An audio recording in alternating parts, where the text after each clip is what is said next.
Well, hello there everyone. Today we are going to disable Microsoft account on the Windows 11 if you have just made a throwaway account and installed Windows, but you don't want to use your Windows or Microsoft account.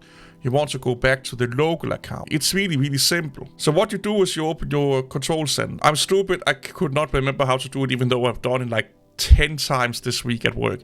You go into accounts. You see your account here, you go into your info.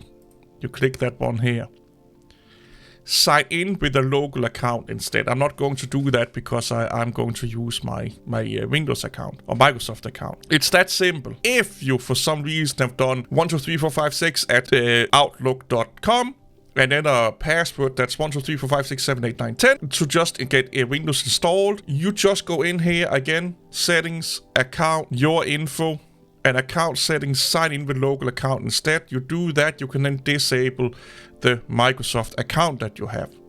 It's really that simple. However, once in a while, once a week, every 2 weeks when you boot into your computer, it will be like, oh, let's continue setting up your computer, and it will ask you for a Microsoft account. And you just say skip. It will pester you a little bit when you boot your computer, but it takes you 2 seconds to click next, skip.